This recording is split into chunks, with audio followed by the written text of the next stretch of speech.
Okay, every once in a while, I like to do a video, and this is a good question. Here's our opportunity because we add members all the time, okay? And it started out, guys, I can't even tell you the year. Ask a Special Ed Attorney started, God, I want to say 2009, 2010. But back then it was on, a completely sort of self-enclosed website, advocacy website. And we moved it from there over to Facebook. And I don't even, probably in 2013, I can't really remember, but I started it as a private group, and we've evolved over the years to where it's still a private group, but at the same time, we've expanded to now house the answers that I give to these questions on YouTube, and then we share it over to the Facebook page. Whereas I used to have everything, encased just in Ask a Special Ed Attorney. We used to post your questions with your name on it. We stopped doing that. Now you have privacy and anonymity that to where you can ask your questions whether you're an educator or whether you're a parent, and your location isn't given away, and neither is your name.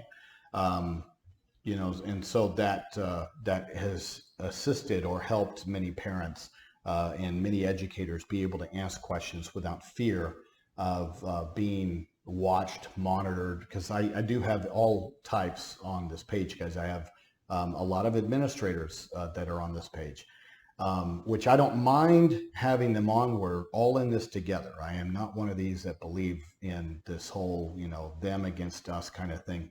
We're all intended to be in this process together. And so we learn together. And I think it's very beneficial for school administrators and for educators to understand the parent perspective and also the parent attorney perspective of how these laws should be interpreted or how the regulations should be implemented. Because quite frankly, when you follow due process, it's based upon my perception of how those rules should be implemented, not your State Department of Education. Because I can tell you right now that in the due process hearing, and I've been in plenty of those, to where the school administrator under oath and on the stand says, well, the State Department trained us to do it that way.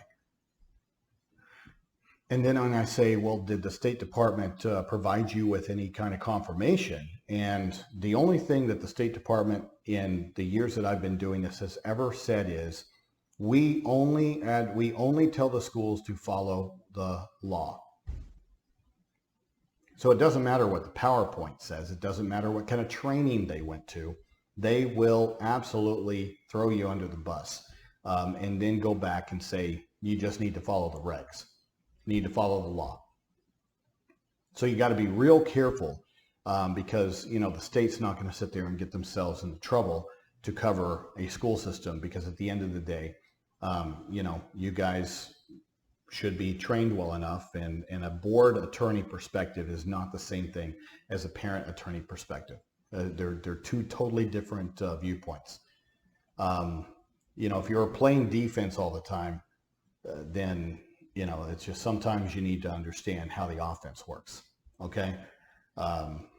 And that's where I recommend being on this page. So as we've evolved, then at that point, like I said, I've opened it up for questions, but right now it's only open to ask questions on the Ask a Special Education Attorney page. And so you submit the question there.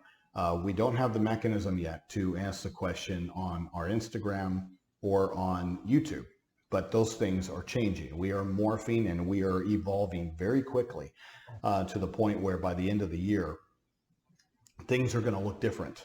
In fact, we're expecting to launch a website devoted to Ask a Special Education Attorney, where we're going to have our videos on demand as far as training videos. This stuff where I'm answering parent questions, that's a free service. But with regards to our training and our advocacy models, with regards to how to approach this stuff in real time with your school and how to navigate this process that's going to be an on-demand paid content, reasonable and very valuable paid content. And so we are shifting to where Ask a Special Education Attorney, as far as just this Facebook page that's private, is going to expand out, which it needs to happen. There's 50 states, guys, and I'm only in 4 as of right now. So 5, sorry. And we're hoping to announce more states very soon and quickly.